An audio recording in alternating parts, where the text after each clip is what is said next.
Again, my name is Derek Brown. I'm the Director of Assessment at ODE, and I'm just going to run through a few slides here to try to contextualize a little bit more about this new assessment. And I'm making a little bit of an assumption that most of you are here because you obviously you're interested in the conversation. You've probably gone to our website, maybe you've gone to the Smarter Balanced website, maybe you've taken a look at some practice tests, you've probably talked to teachers, so you've probably done a fair amount of information gathering. And I offer that up because some of what you see might be information that you've already collected. But I'll walk through it, and then again, as Rob said, we want to try to preserve as much time to answer questions and do some listening on our part as well. So up here, we're talking a little bit about, I guess I can't move that. That's right. Assessments, measure how well students are learning. So the summative assessment is really designed to tell us, to give us some kind of information about the health of our systems. As Rob described, the summative assessment happens really at the end of the year, and it's an assessment of learning rather than an assessment for learning. So we're trying to take a look at it. It's an attempt to kind of certify what kids have learned throughout the school year. In the case of Smarter Balanced, the first on the top of the left column says, ask more whys and how do you knows than just checking facts. So again, this new set of standards, this Common Core State Standards, asks students to demonstrate higher level thinking skills, really kind of across all the grades. And so in order for us to measure student learning against a set of standards like that, we have to ask students to do a little bit more explaining about how they found their answer, and you see that in the test. That kind of information certainly helps improve instruction over time, and again, helps us monitor the health of systems. This is not a traditional multiple choice assessment. Again, the reason for that is that we're talking about a different set of content standards that require higher level thinking skills. This set of standards and this test do not require teachers to teach to the test, for sure. And it also doesn't require teachers to teach the same way to all students. There are opportunities across the board for teachers to differentiate instruction in order to help meet students' needs. Oops.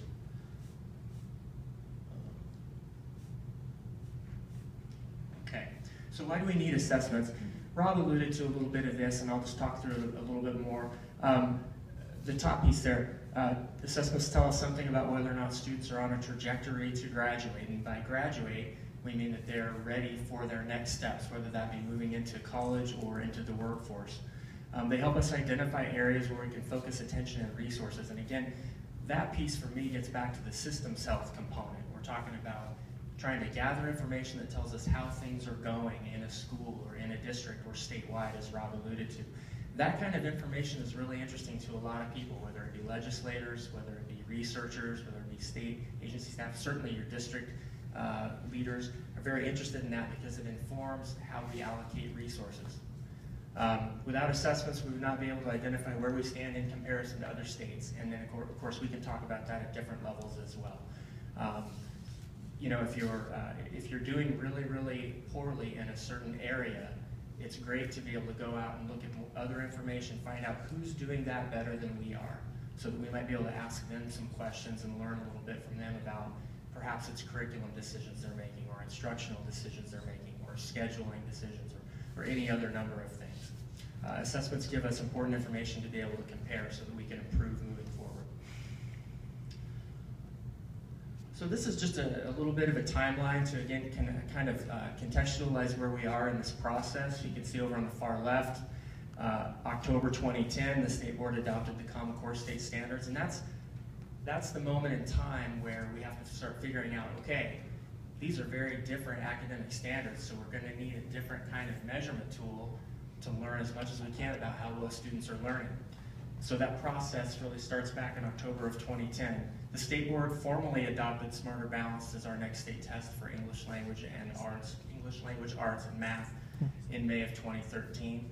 2 springs ago, we had a pilot test, and then last spring we were involved in a field test. When I say we, that means districts and students really across the state. For the field test, last spring there were about 25,000 students in Oregon that participated. Some of them might have been yours. And then there were about 4.2 million students across this entire consortium that participated in it as well. And then of course, as we've alluded to, this spring will be the first operational test of Smarter Balanced. So we're going to talk a little bit about what they look like.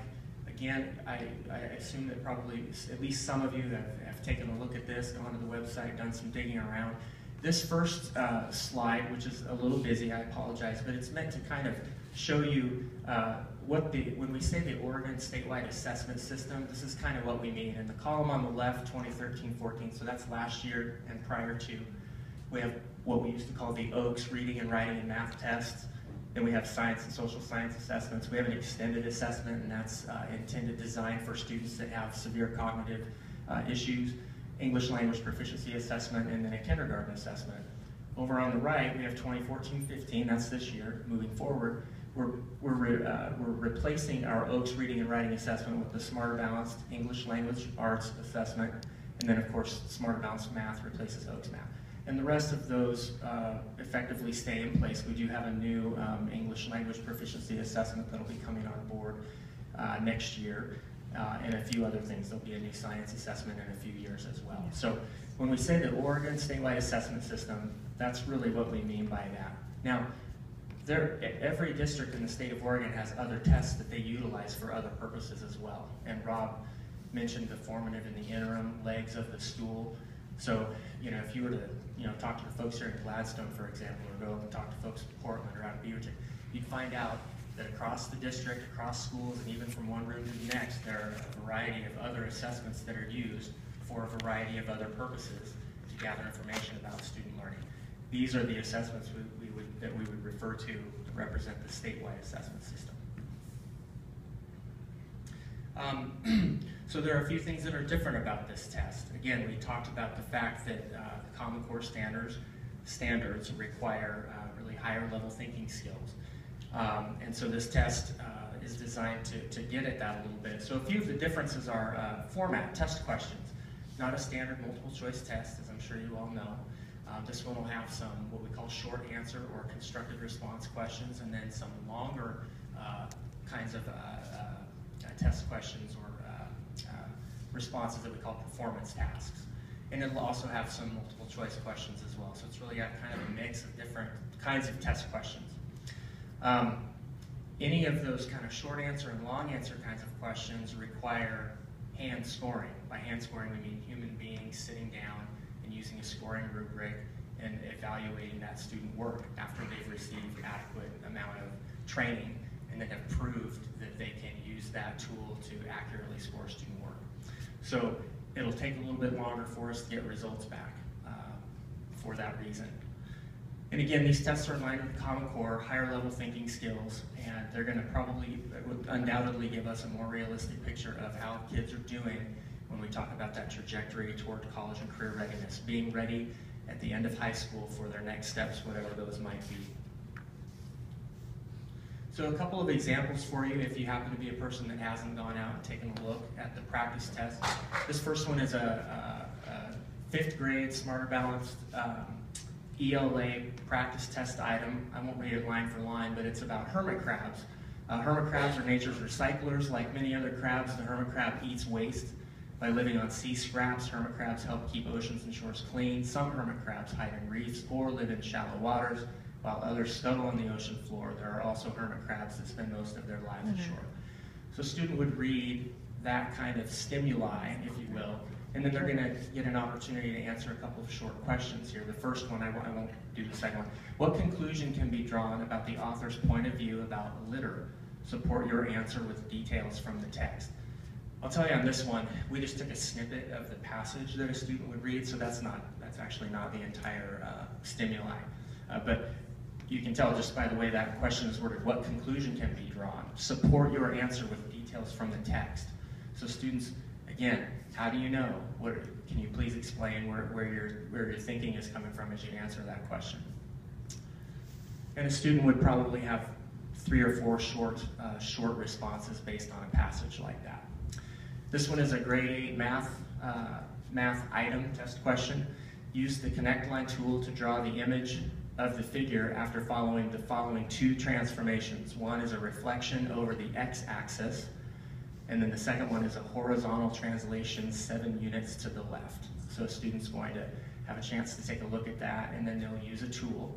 that they can gain experience with by going through the practice tests and the training tests to be able to make those two transformations to that figure. And I think I have one more. This is a grade 11 performance task in English language arts, and it's about financial literacy. So what happens is a student's going to read the task, and what it's basically saying is you're in a college economics class and your professor wants you to learn a little bit more about financial literacy. So then when you go over to the right, it says you're going to end up writing an argumentative essay on the topic using the resources that are provided. So you'll look at several resources and then you'll answer some questions about that. So the first one says, all of the sources provide information about financial literacy education. Which source would most likely be relevant to students researching new approaches to increasing people's financial literacy? Support your response with two details from the source, justify your answer, and support it with information from the source. So again, you see this theme of connecting back to the source information and really grounding your thinking in what you're finding from those sources. Okay, just a few more slides, and then it's going to be your turn to ask questions. So the test might take a little longer because we're asking kids to spend more time explaining their thinking. I think it's important to note that the number of questions associated with these assessments is about the same as we've had on our previous state tests, our OAKS tests. But they are engaging students in different ways, where students are, again, going to be explaining their thinking, pointing back to source information. These are estimates that came out before the field test last year. Smarter Balanced is working on doing some time studies so that we can kind of better understand what the real impact in terms of time is. And you can see over on the far right column, I obviously didn't get my table built the right way. All the words are messed up on there. But it's, give or take, it's about 3 hours for the ELA and 3 hours for the math test as well. The tests are really broken up into 2 parts. There's a part that we call the computer adaptive portion, and that's where most of your kind of multiple choice style questions are. And then the performance task that you just saw an example of. These are untimed assessments, so students can take multiple sessions to complete any of it. And in fact, we recommend, especially for the performance task, that students get a couple of days or a couple of sessions, maybe 45 minutes to 60 minutes long, to be able to dig in there so that they can stay fresh and don't get fatigued as they go through it. So we're going to learn a lot more about this as we go through the first operational year. I can tell you, having spoken with quite a few principals and quite a few teachers during the field test, that a lot of folks were kind of right in that zone. There were some that were less and there were some that were more. I would say it's a new assessment, and our kids and our teachers need to get a chance to really dig into it and learn more about it. It does put a higher premium on assessment planning and scheduling across districts and schools. Another kind of significant difference for us here in Oregon is that this test happens, as Rob said, at the end of the year. And with our OAKS assessment in the past, we've allowed for a fairly wide testing window, often opening as early as November and going through the end of the school year, with multiple testing opportunities. Smarter Balanced is an end-of-the-year assessment, and it's a single opportunity. So we need to be mindful of that and thinking about it from a planning standpoint for sure.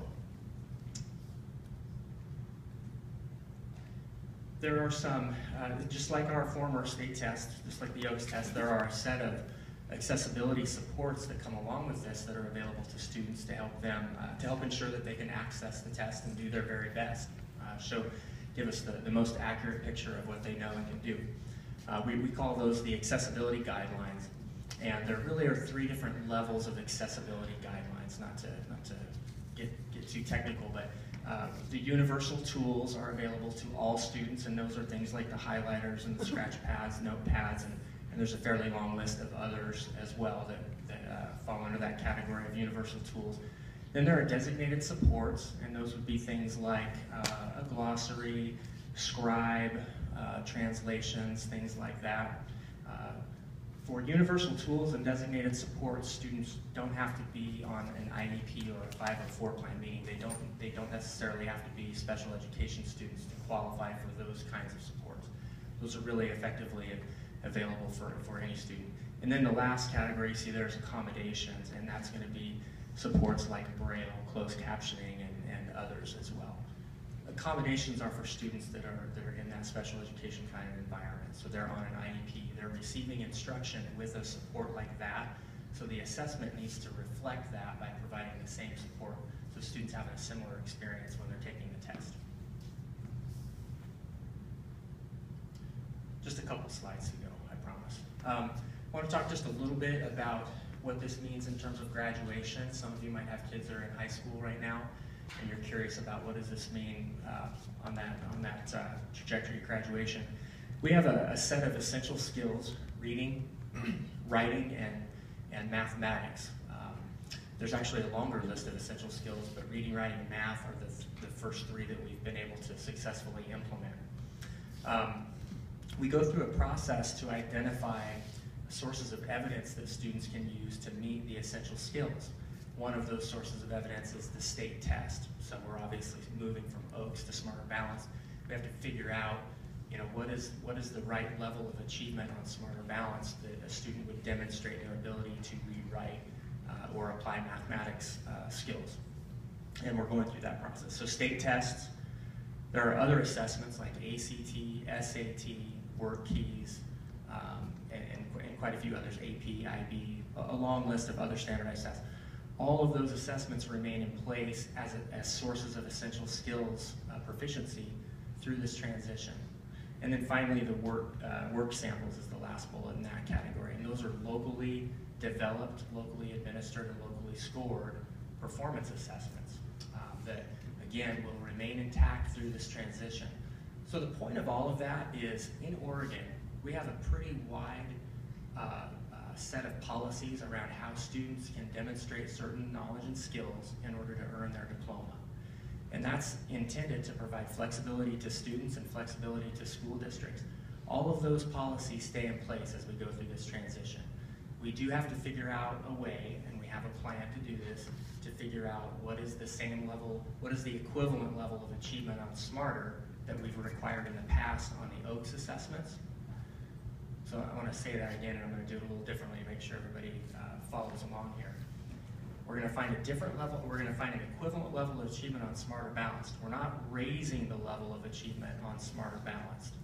So if you have students that are in high school right now, we're going to find a number on the Smarter Balanced scale that is equivalent to the former MEETS scale score. And that'll be the line that students would be able to use, the level of achievement students would be able to use to meet their essential skills. We're not raising the standard for graduation. We're maintaining an equivalent level of achievement for graduation on the state test. It's going to take us some time to do that. We have to get some test data back and go through a few processes, but not raising the expectations for kids. And in fact, the state law is really clear. You can't raise the expectations or add expectations for students without giving them adequate notice. So that may end up requiring another conversation out in the lobby over lemonade if I muddled it up too much, but I'm happy to walk through it a little bit more if we need to. Okay, so what are some things that you all can do? Well, you're here tonight, so you obviously care about it a great deal and you want more information. So the first bullet I have up there is get more information. Talking to your students about what's going on in school, talking to their teachers, and that really gets to the getting involved.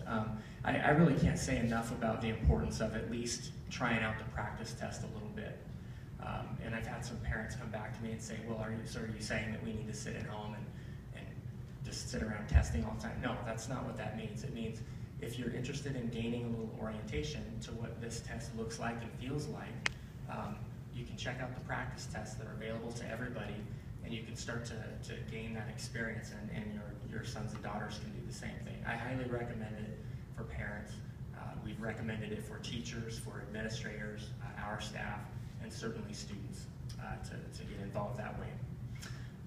And then, lastly, getting ready, again, just checking in with kids, ask what kinds of activities are they going through in class, giving them opportunities to experience text that's both nonfiction and fiction, so finding a little bit of a balance there, and trying out those practice tests, maybe giving them a little bit of experience at home with a keyboard. I know a lot of school districts are working on that in school as well, so maybe asking questions of teachers and administrators about, are we finding ways to embed a little bit more keyboarding and regular instruction so that students can gain that orientation as well. So there's lots that we can do, and we encourage you all to engage with those activities. A few websites up here. Again, you've probably checked out a lot of these. You can look at the Common Core by going to Core Standards. Smarter Balanced website has a lot of information. Then, of course, our website, which we've continued to refine and hopefully make as accessible as possible for you. Those three are available there. And then, of course, you can always contact me if you have more questions as well, and I'll make sure my contact information is available for you. I think that's it. So we probably ran over the time that we thought we would be going into, because we want to leave as much time as possible for us to do some listening and answer any questions that you might have. Went through a lot of material there. Some of it went through really, really fast. So if I need to provide any clarification about any of that information or answer other questions, and Rob's available as well, we're happy to do that. Okay. I can hear you from right here. Let's do it that way. Yo tengo las preguntas escritas para que I have my questions written down so that you're able to answer them. Okay. Oh, say it one more time, sorry. I have my questions written down. Oh, okay. entonces dígale que se las puede contestar y después me da la respuesta. If you're able to answer them, then later give me. Oh, okay. Pero dígale Oh. que ahorita quiero hacer todo. But right now, I want to give you 2 or 3 questions. Okay. Is that okay? That's fine. Yes. Okay, para empezar, dígale que a mí me dijeron en la asociación de PTA, de padres de familia, de los que primero presentaron, que teníamos que ser neutrales, que no podíamos estar en favor de estos exámenes o en contra, sino que tiene que ser algo neutral, pero que ya estuvieron diciendo que era la forma correcta de ir y que es una contestación a favor, y eso siento que es injusto para un como padre de familia. To me, they told me in Pero PTA. necesita de To me in PTA, the first ones that were there, they told me that we have to stay neutral, that we cannot be for or against this. But to me, I feel that it's unjust. Okay. Pero díganle que porque ellas estuvieron diciendo que era la forma correcta de hacerlo. But opening up, they said that was the correct way to do it. Thank you. La otra pregunta que tengo, dígale que The other question that I had, dígale que si él entiende que los estudiantes, especialmente en Portland, son de muchas razas, do you understand that the students here in Portland are from many races, con muchos lenguajes, with many languages, con muchos retos y obstáculos, with a lot of goals and a lot of difficulties, y que en cada escuela hay diferencia entre presupuesto y entre profesionales, and that in every school there's differences between what is thought beforehand and diferente personal y profesionales, y que para él hacer esta presentación, dígale que él necesitaría aprender más de cada escuela y de la composición. to be able to do this one must learn more about the schools and about the backgrounds. Entonces dígale que mi pregunta es que, So my question is, dígale que maestros y padres y estudiantes piensan que este examen es racista. do teachers, students, and parents feel that this test is racist? No, dígale que hay padres. Oh, that there are students, teachers, and parents that feel that this test is racist. Que porque ellos están haciendo exámenes a niños que hablan solamente español, Because they're giving tests to children that only speak Spanish. o que no están haciendo exámenes a niños bilingües que hablan dos idiomas, That they're not giving these tests to children that are bilingual. que no están tomando en cuenta a los niños con disabilidad, That they're not taking into account the children that have disabilities. y que nosotros, bueno, escuchamos que esto es como propaganda corporativa We are hearing that this is like corporate propaganda. para corporaciones como Pearson, Like corporations like Peterson, I believe it's called para Peterson. vender más libros, So as to sell more material books and more y materials tecnología. and technology. Y dígale que yo soy de México, que crecí en I'm from México, Mexico. I grew up in Mexico. y que esta es mi única experiencia experiencia This is my donde, only experience where donde aquí le quieren hacer exámenes a we're mi here, hija, they want to give these tests to my daughter, que el 65-70% van a fracasar that the 70-75% are going to fail. y que mi hija estuvo en un panel y ella era la única que sabía de Ruby Bridges. My daughter was in a panel and she was the only one that knew about Ruby Bridges. Ella acaba de cumplir 7 años She has just turned 7, y todas las niñas eran ya adolescentes, ya grandes. and all of the other children were adolescents. They've already grown. Que ella va a Rigler y que su maestra tomó un entrenamiento que se llama GLAD. En Rigler, She goes to Riddler and her teacher had taken a course que se llama GLAD. that's called GLAD. Y es porque la maestra tomó esos entrenamientos de GLAD que el distrito prohíbe y no quiere apoyar. The teacher had taken this assessment or this training through the school that they did not want them to have. Y que hace a los niños que piensen como lo que le están So as to diciendo. make the children think the way that you were saying. Pero no necesitamos gastar But we do 2 not need to veces waste más twice as que lo de much Fox as para what was enseñar a ours. los niños a So as pensar. to teach the children to think. Dígale que eso suena como el partido del PRI en México, que es un This sounds like monopolio, the political party PRI from Mexico. que es un monopolio That is a monopoly. con el summative balance y que deben de permitir a los maestros y que debe de permitir a los They maestros should let the teachers a que den punto de vista that they give their point of view de qué enseñar. of how to teach. Y dígale que eso es todo, pero que si yo te pido a ti que tú leas mis preguntas a él, dile que a ti te va a tomar mucho tiempo porque tú tampoco estás preparado. That this is what I had to say, but also if I have questions written down, the interpreter will be able to help you with those questions, but it would take much time. No, pero dile que si yo te digo a ti que leas ahorita esto, mis preguntas, que tú no puedes ahorita hacerlo rápido porque tú no estás preparado.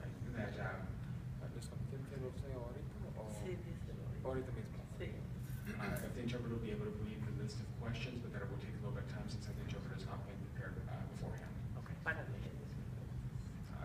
If the interpreter is able to read the questions immediately. Entonces dígale que mejor gasten un poquito más de dinero para preparar a los intérpretes, para que nos hagan buen trabajo. Better to prepare the interpreters better so that they're able to do a good job as well. En Spanish, In Spanish, en ruso, in Russian, en todos los lenguajes and all of de the aquí different languages Portland, here in Portland de Oregon, and in Oregon. y que me den las respuestas. And Dígale please give me the answers. en inglés y en español. In English and in Spanish. Gracias. Thank you very much for those Wow. comments. I really appreciate them.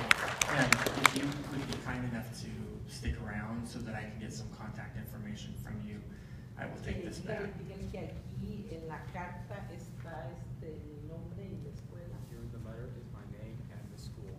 Sí. Y que dígale que yo soy miembro del PTA, I'm a member of the PTA.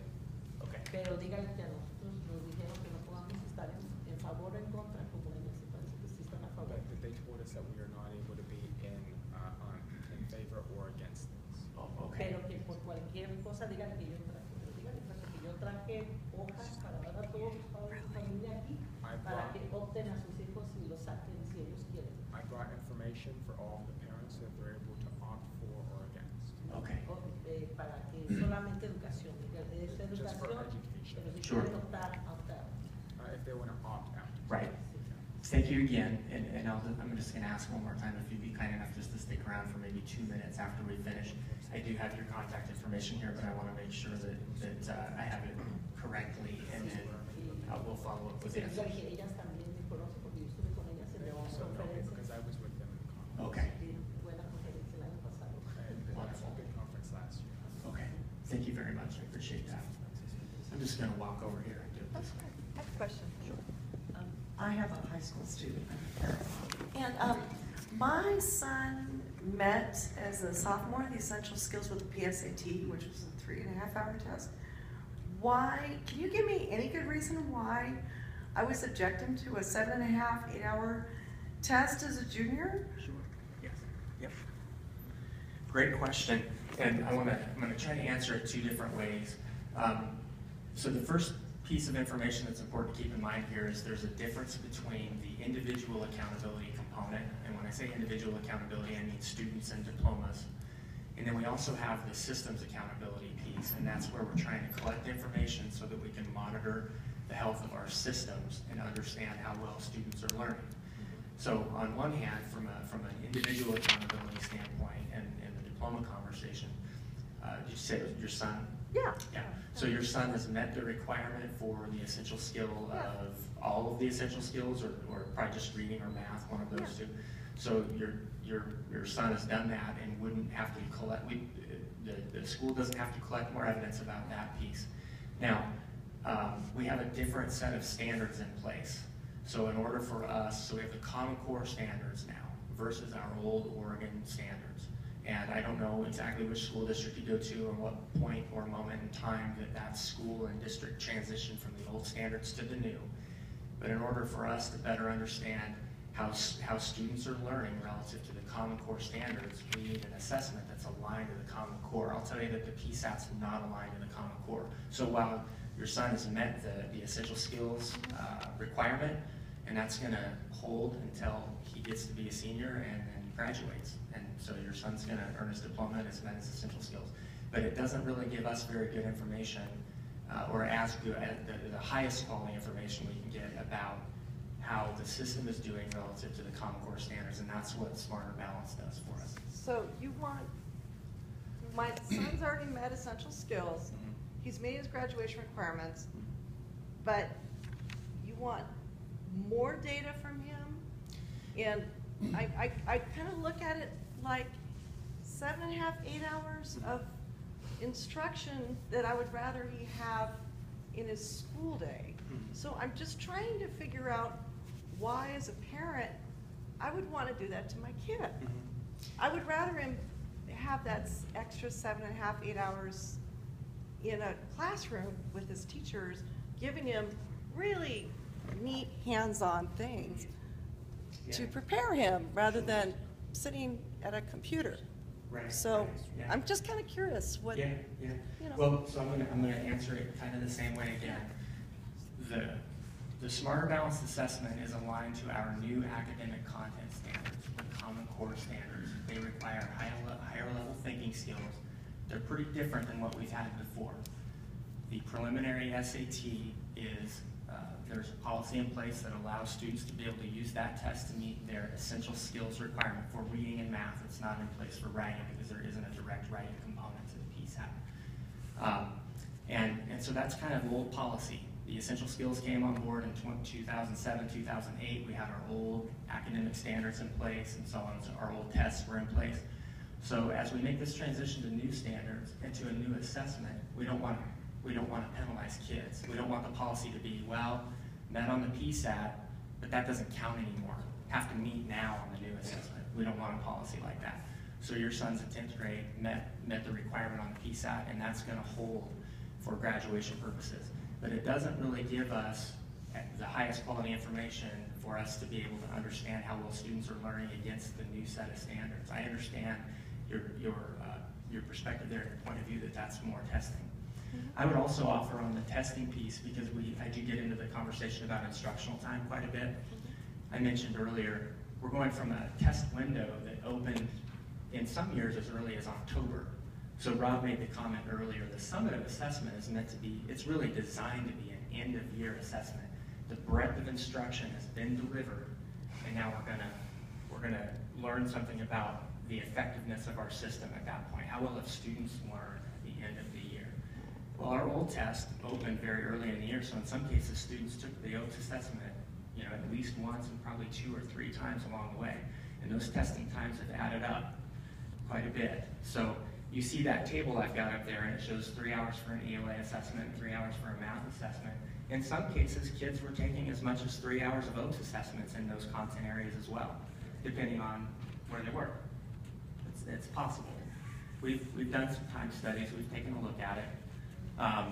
So I'm not trying to tell you that Smarter Balance is going to be equivalent or that it's less time and OATS. I'm not going to try to make that argument with you. But I do want to point out that in the fall and winter, there won't be any testing happening on Smarter Balance, where in the past there was. So there are opportunities for instruction to be delivered now where in the past there potentially could have been some testing going on. Well, I also have a son in elementary school. And so my question is, I mean, they're really different. They're 5 years between them. Why are the elementary school assessments as long almost as the high school? And in fact, I took graduate exams that were less than half of that amount of time. Yeah. And when is that appropriate for little kids to be doing this? Yeah, well, so I'll respond to that. The question was about testing times, and is that appropriate for lower grade students? I have a son that's a kindergartner and a daughter that's a second grader, so I appreciate that question. The standards require students to spend time explaining their thinking, even down in the third grade level. If you look at those third grade standards, you'll see synthesizing multiple sources of information. Sometimes it's 2 sources of information at the lower grades, and then as you go up, it might be a little more, right?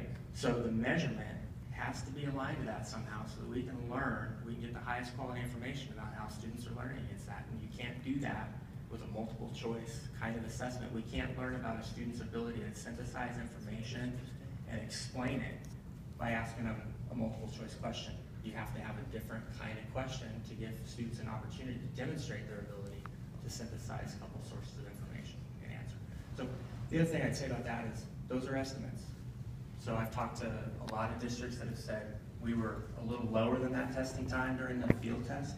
Talked to some that said they were a little over. And then I've talked to some that said they were kind of right in that zone. But it'll take us really the first operational year, I think, to better understand. I want to keep talking to you, but I need to. I'm just kind of curious though, isn't that something that my son's elementary teacher can't do in the classroom? I'm just, you know, I'm just curious. I don't know, Yeah.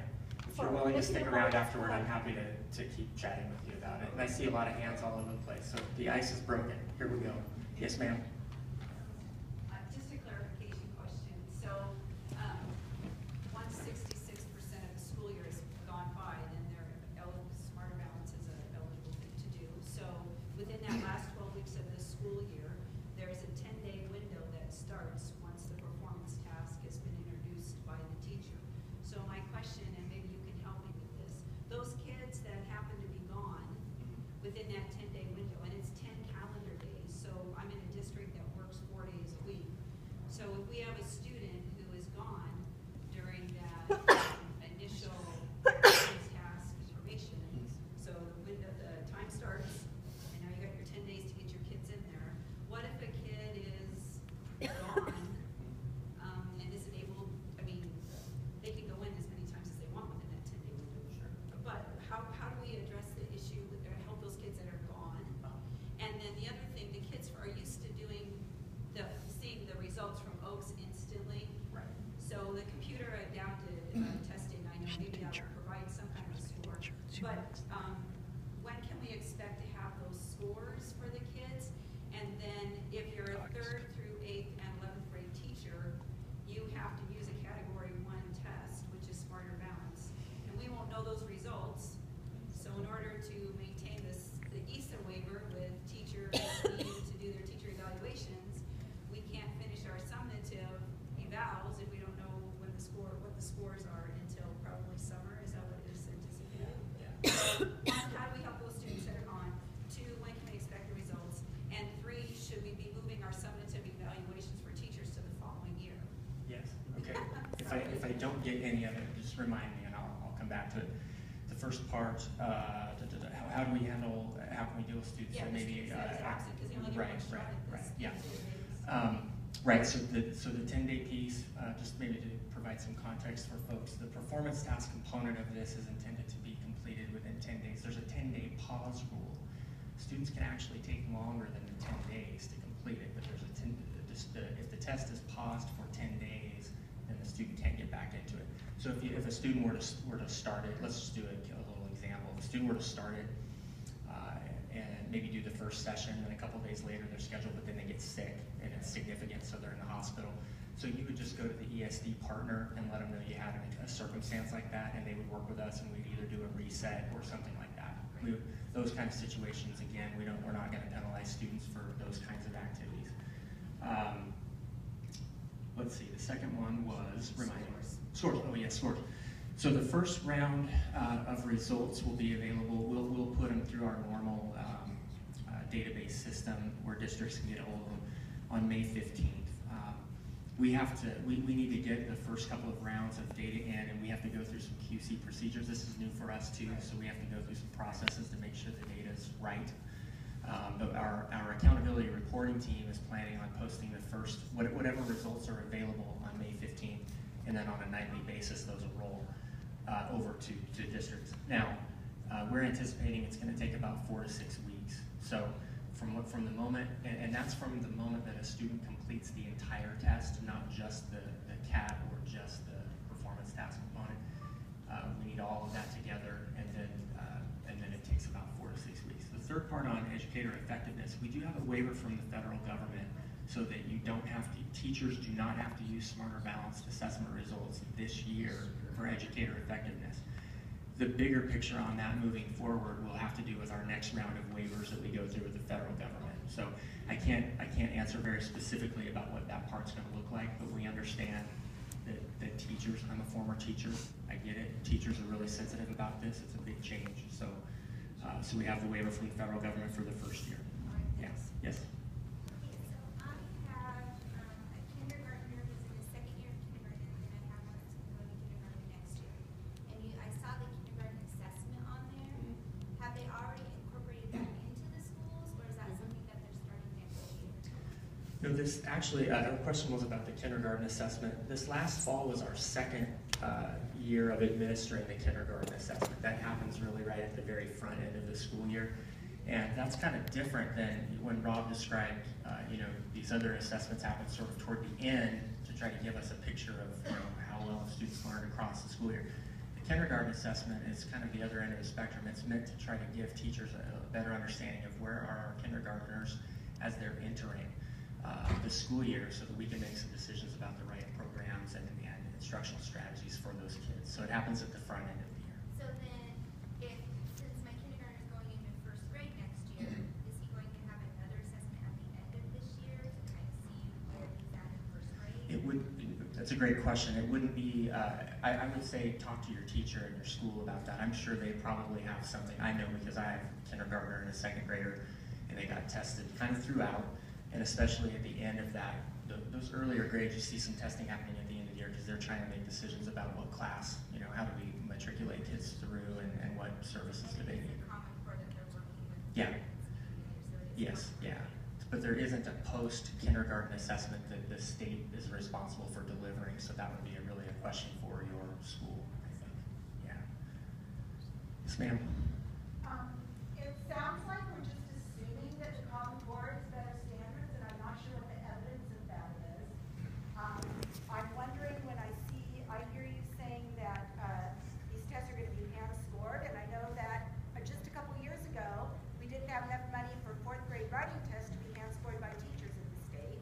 We dropped that assessment, and who's going to hand score these? Because I've seen ads on Craigslist for $12 an hour for people with any college degree to score PARC and SBAC assessments. So that's one question I have. Another question I have is whether anyone here at the state knows that there was no one in early childhood education or K-3 teacher involved in writing the Common Core standards, and that they are completely developmentally inappropriate according to the Defending Early Years report called Reading in Kindergarten, Little to Gain, Much to Lose. It's not good for kindergartners to necessarily be pushed to read it into kindergarten. It can damage them, and it makes me think of a classic study that was done in 1939 to prove what causes stuttering, in which the doctor that was studying the children told some children in orphanages, this also resulted in a number of ethical improvements in human studies, told the children that they stuttered, and they did not. By the end of the year of the study, they all had a horrible stutter, and they all came back in 2003 and sued the state of Iowa, the University of Iowa, for doing that study. So what are we doing to these kindergartners who don't read by the end of kindergarten? One of which is my daughter didn't read till the end of first grade. If she were in kindergarten now, we'd be very concerned. We